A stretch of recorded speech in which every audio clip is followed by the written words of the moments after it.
नमस्कार, मैं doctor Gajendra Gupta BBD college government college Chimanpura से बोल रहा हूँ। आज का ये जो वीडियो लेक्चर है बीएससी पार्ट फर्स्ट के बच्चों के लिए है। और बीएससी पार्ट के बच्चों ने मेरे पुराने वाले वीडियो लेक्चर्स देखे होंगे, उसी क्रम में अपन आगे बढ़ रहे हैं यहाँ पे। और छात्रों, जैसे कि आपको पता है, आज अपन जो इसमें पढ़ेंगे प्रेरित विद्युत द्विध्रुव और परमाणविक ध्रुवणता के बारे में बात करेंगे। और ये 2018 में भी इसका क्वेश्चन आया है, उससे पहले भी कई बार क्वेश्चन इसमें पूछे जाते हैं।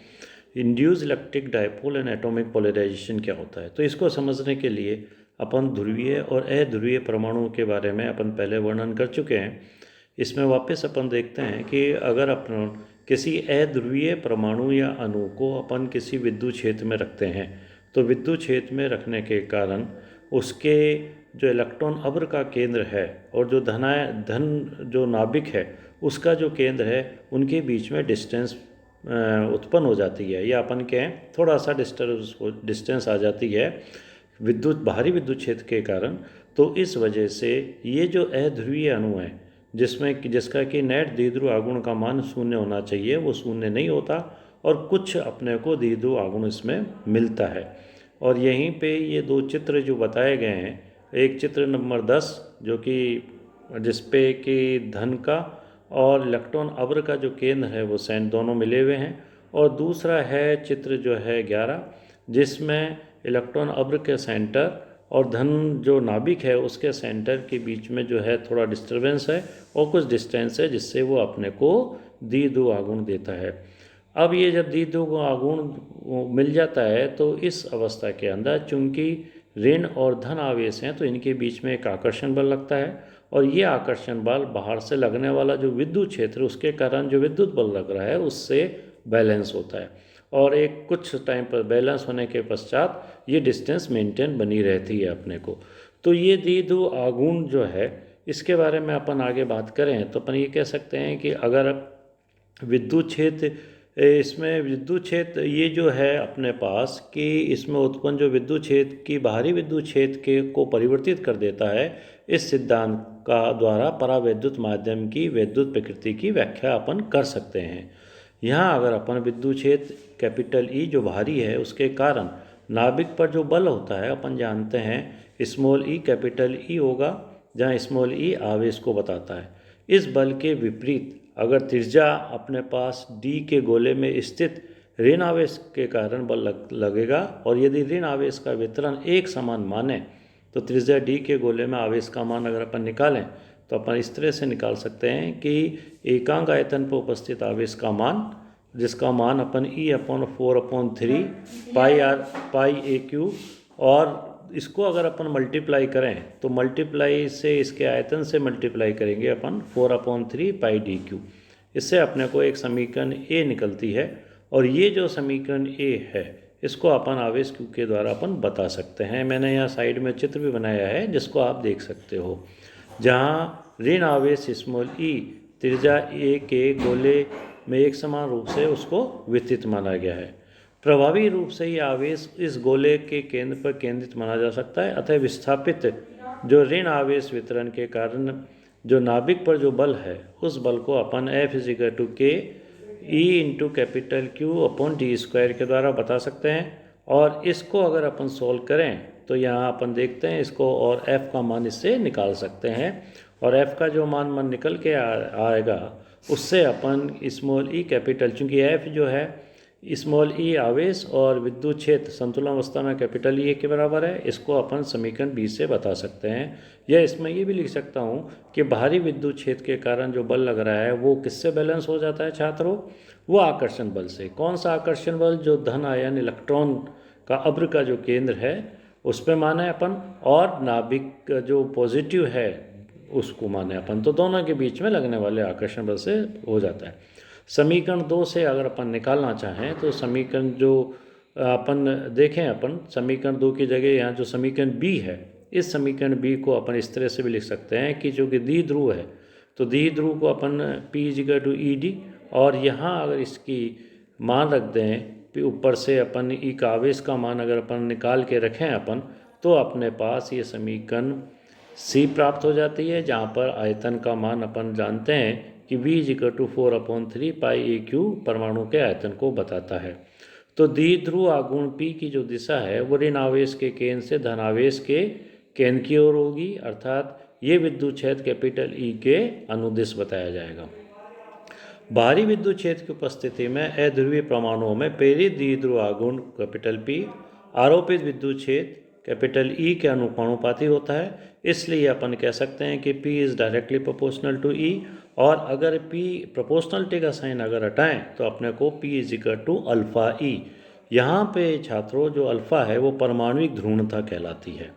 और इस परमाणुिक ध्रुवणता को अपने इस तरह से भी डिफाइन कर सकते हैं, अगर कैपिटल E का मान 1 हो तो P का मान अल्फा के बराबर हो जाता है। और इससे अपन एक डेफिनेशन बना सकते हैं जिसको ये कह सकते हैं कि यह एकांक विद्युत क्षेत्र के द्वारा परमाणु में प्रेरित द्विध्रुव आघूर्ण के परिमाण को व्यक्त करता है। अगर यदि द्विध्रुव आघूर्ण क्षेत्र के समांतर प्रेरित नहीं होता है तो वो टेंसर के रूप में अपन उसको बताते हैं, और समांतर प्रेरित होता है तो परमाणु द्विध्रुव ध्रुवणता जो है अल्फा एक अदिश नियतांक के रूप में छात्रों बताई जाती है। इसलिए अल्फा का मान 4 pi epsilon not a Q के द्वारा बता सकते हैं अपन। और अल्फा इज इक्वल टू, चूंकि इससे फार्मूले से ये परमाणु ध्रुवणता का मात्रक निकालें तो P/E जो कि फैराडे मीटर स्क्वायर के द्वारा बता सकते हैं अपन, और ये अपन ने निकाल के यहाँ बताया है। ये तो इसकी परमाणु ध्रुवणता के बारे में बात हुई। अब अपन छोटे छोटे कोई दूसरे टॉपिक्स और भी हैं, जैसे विद्युत ध्रुवण है, विद्युत प्रवृत्ति है, विद्युत विस्थापन सदिश है, और परावैद्युतांक है, और इनके बीच में क्या संबंध है उसको अपन कैसे देखेंगे। इसको निकालने के लिए परावैद्युत माध्यम की जो विद्युत प्रकृति समझने के लिए एक समांतर प्लेट हम संधारित्र लेते हैं A और B, और इसको एक बैटरी से जोड़ देते हैं। तो जिससे बैटरी से जोड़ने पर प्लेट A पर माना कि सिग्मा फ्री घनत्व जो है, सिग्मा का एक पृष्ठ आवेश घनत्व का धनावेश तथा प्लेट B पर समान परिमाण का ऋण पृष्ठ आवेश घनत्व का मान उत्पन्न हो जाता है, जिसमें अपन प्लस और माइनस से बताएं। और चालक प्लेट में स्वतंत्र गति करने के कारण इन आवेशों को अपन मुक्त आवेश के रूप से भी बताते हैं। यहाँ अगर अपन निकालें तो अपन ये कह सकते हैं कि विद्युत क्षेत्र की तीव्रता को अपन जानते हैं कि E not is equal to sigma free upon epsilon not के द्वारा बता सकते हैं, जहाँ एप्सिलॉन नॉट जो है निर्वात की विद्युतशीलता को बताता है। ये हुई अपने पास इक्वेशन फर्स्ट। जब आवेशित दूसरा विद्युत ध्रुवण को निकालने के लिए अपन ये देख सकते हैं कि जब आवेशीय समांतर प्लेट संधारित्र की प्लेटों के मध्य किसी परावैद्युतांक की पट्टिका रखते हैं, और परावैद्युतांक पट्टिका में यदि अध्रुवीय अणु हैं तो प्रेरित ध्रुवीय अणु उसमें उत्पन्न हो जाते हैं। यदि ध्रुवीय अणु है तो इस तरह ध्रुवीय अणु लगाए गए विद्युत क्षेत्र की दिशा में संरेखित हो जाते हैं, और इस क्रिया को ही हम परावैद्युत ध्रुवण के नाम से जानते हैं, डायलैक्ट्रिक पोलराइजेशन के नाम से अपन इसको समझ सकते हैं। तो यहाँ एक बताया है कि परावैद्युतांक के अंदर जो अणुओं में प्रेरित द्विध्रुव आसन्न सिरों पे आवेश एक दूसरे के प्रभाव को निष्पन्न कर देते हैं, परंतु परावैद्युत पट्टिका के जो पृष्ठ है उस पर द्विध्रुव के लिए सिरों का आवेश निष्पन्न नहीं होता है। इसका मतलब ये हुआ छात्रों कि धन आवेश वाली प्लेट A की तरफ वाले परावैद्युत पट्टिका के पृष्ठ पर ऋण आवेश, और ऋण आवेश वाली प्लेट के B की तरफ वाले परावैद्युत पट्टिका के पृष्ठ पर समान धनावेश जो है प्रेरित हो जाता है। और माना कि परावैद्युतांक पट्टिका के पृष्ठ पर प्रेरित आवेशों का जो पृष्ठ घनत्व है उसको अपन सिग्मा P के द्वारा बता रहे हैं यहाँ पे। तो यहाँ अपन ये कह सकते हैं कि अगर अपन dP का मान निकालें, अपन माना कि एक द्विध्रुव का पट्टिका द्विध्रुव आघूर्ण का मान निकाले, तो उसका द्विध्रुव आघूर्ण का मान छात्रों आवेश इंटू दूरी के द्वारा अपन डिफाइन कर सकते हैं। पट्टिका में एकांक आयतन में प्रेरित द्विध्रुव आघूर्ण को उसके ध्रुवण P से व्यक्त किया जाता है, इसलिए अपन इसको लिख सकते हैं कि P इज इक्वल टू प्रेरित द्विध्रुव आघूर्ण अपॉन आयतन, और इसमें मान रख दिया पट्टिका का आयतन dA इंटू D। तो अपने पास P is equal to sigma P, जिसका की मात्रा कूलाम प्रति मीटर स्क्वायर के द्वारा अपने को मिल जाता है। अर्थात इसका मतलब ये हुआ छात्रों कि परावैद्युतांक पट्टिका में बाहरी विद्युत क्षेत्र के कारण प्रेरित ध्रुवण P या प्रेरित द्विध्रुव आघूर्ण प्रति एकांक आयतन आंकिक रूप से पट्टिका के पृष्ठ पर प्रेरित पृष्ठ आवेश घनत्व सिग्मा P के बराबर होता है, और इसका मात्रक कूलाम प्रति वर्ग मीटर के द्वारा अपन बता सकते हैं। यहाँ अपन ये कहें कि यदि संधारित्र की प्लेटों को किसी तार से जोड़ दिया जाए तो प्लस माइनस सिग्मा फ्री आवेश स्वतंत्र होने के कारण तार में प्रवाहित होकर विलुप्त हो सकते हैं या विलुप्त हो जाते हैं, और प्रेरित आवेश प्लस माइनस सिग्मा पी इससे बंद होने के कारण परावैद्युतान में ही नष्ट हो जाते हैं। इसलिए अपन सिग्मा पी को बंद आवेश भी कहते हैं। यहाँ पे एक क्वेश्चन की फॉर्मिंग भी हो सकती है कि सिग्मा पी को बंद आवेश क्यों कहते हैं, उसका आंसर अपन इसी तरह से डिफाइन कर सकते हैं। अगर आप मानें कि बाहरी विद्युत क्षेत्र के कारण परावैद्युतान पट्टिका के पृष्ठों पर प्रेरित आवेश विपरीत आवेशों का जो संयों का विद्युत क्षेत्र ईपी है, तो इसकी दिशा बाहरी विद्युत क्षेत्र की दिशा के विपरीत होगी, और इसको अपन यहाँ पे चित्र 14 के अंदर अपन को बताया गया है। प्रेरित, चूंकि अब दो विद्युत क्षेत्र हो गए, एक तो बाहरी विद्युत क्षेत्र जिसकी दिशा ऊपर से नीचे ए से बी आ रही है, और एक परावैद्युतान पट्टिका है उससे उत्पन्न होने वाला विद्युत क्षेत्र, क्योंकि चार्ज वहाँ भी उत्पन्न हो गया सतह पे, वो बी से ए की तरफ है। तो प्रेरित ध्रुवन के कारण उत्पन्न विद्युत क्षेत्र का मान अपन sigma minus sigma P upon epsilon से बता सकते हैं, क्योंकि इसकी दिशा उल्टी है इसलिए इसको माइनस से बताया है।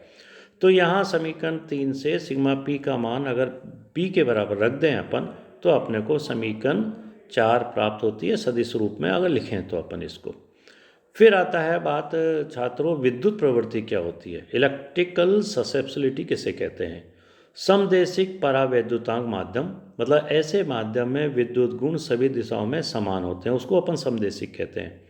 द्विध्रुव आघूर्ण पी विद्युत क्षेत्र की तीव्रता कैपिटल ई की दिशा में प्रेरित होता है। ऐसे माध्यम में ध्रुवण वेक्टर पी विद्युत क्षेत्र की तीव्रता कैपिटल ई के अनुकमणोपाती होता है, अर्थात P is directly proportional to capital ई,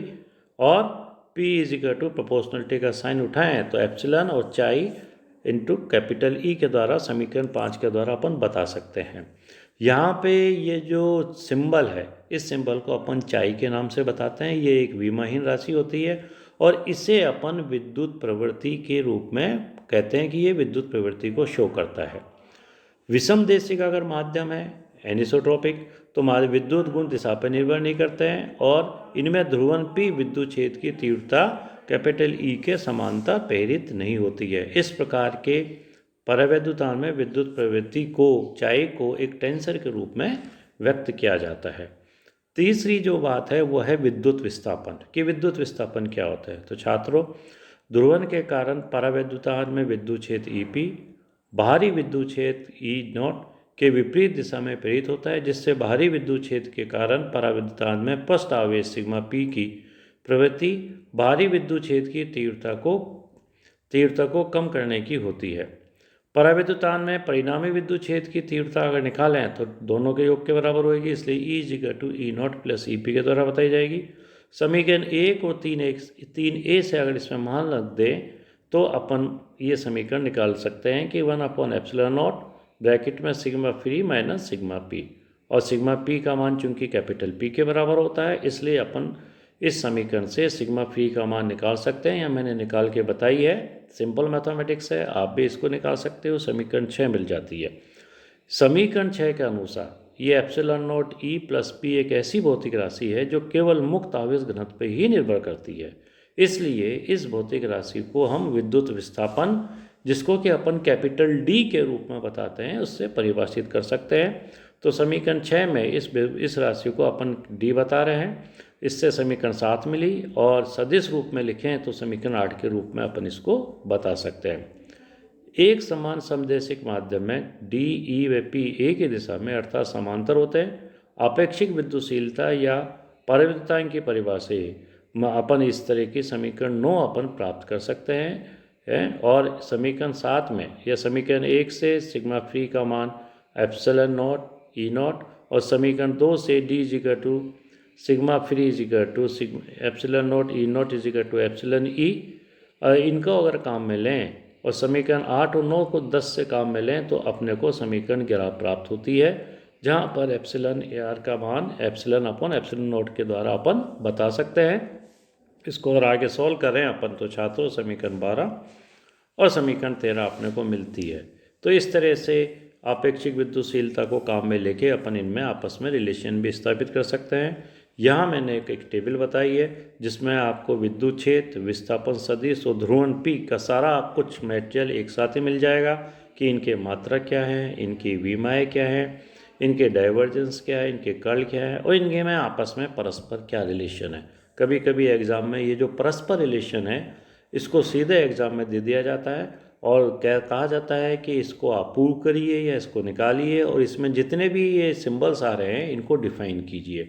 तो इस तरह से अपन इस टॉपिक को आज यहाँ ख़त्म करते हैं। अगले टाइम पे आपको नया टॉपिक मैं आपको बताऊँगा।